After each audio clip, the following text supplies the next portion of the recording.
Après une première édition inédite en 2022, le Salon de l'entrepreneuriat numérique et de l'intelligence artificielle SENIA revient en 2023. Pour cette nouvelle édition, le thème retenu pour l'événement est contenu local, nouveaux métiers et données ouvertes. Du 11 au 12 mai 2023, ce salon se veut un cadre de promotion de l'entrepreneuriat numérique avec un accent particulier sur les enjeux stratégiques, socio-économiques, politiques et éthiques de l'intelligence artificielle en Afrique. À l'occasion, le chatbot du gouvernement béninois GPT Beshi, conçu pour répondre aux questions relatives au Code général des impôts, au Code du numérique, au Code du travail et au Code pénal du Bénin, a été présenté au public. Faisant le point des avancées, Aurélie Adamsoulé-Zoumarou, ministre du numérique et de la digitalisation, a fait savoir que l'accent a été mis sur l'importance de la créativité, de l'innovation dans l'économie numérique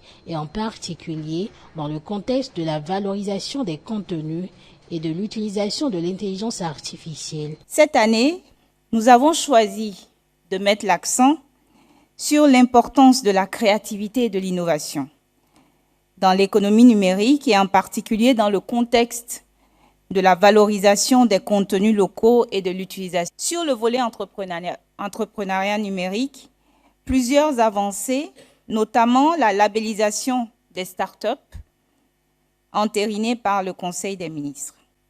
Cette initiative ouvre la voie à un appui renforcé à nos entrepreneurs numériques dans leur processus. Premièrement, nous avons mis en place la stratégie nationale de l'intelligence artificielle 2023-2026, qui a été approuvée par le Conseil des ministres après un processus d'élaboration participatif. Nous avons déjà commencé la mise en œuvre du plan d'action y relatif, qui comprend des formations dans le domaine de l'intelligence artificielle avec nos partenaires.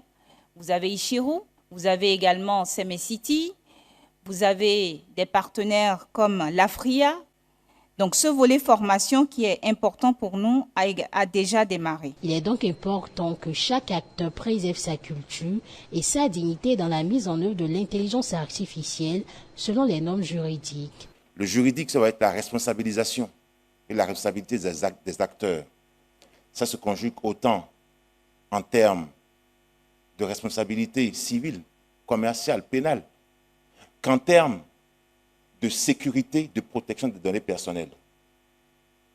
Parce qu'au cœur de l'intelligence artificielle, au cœur des mégadonnées, les principales questions sont celles du consentement, sont celles de la collecte des données, sont celles de la sécurisation des données, sont celles du transfert des données.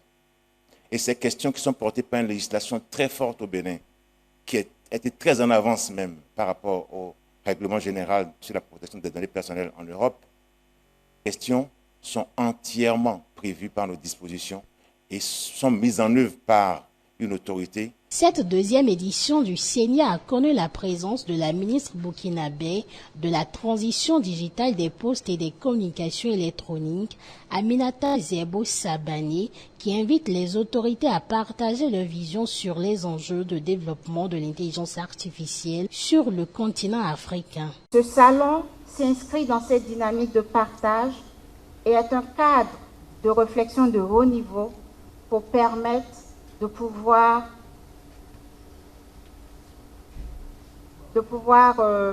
à partir des expériences et des échanges que nous aurons, des réflexions que nous allons mener, pouvoir avancer ensemble et prendre les décisions qu'il faut pour poser les prochains jalons. Au Bénin, le secteur du numérique a connu depuis 2016 des dématérialisations des services de l'administration publique, une amélioration des infrastructures TIC existantes et la création de nouvelles infrastructures numériques.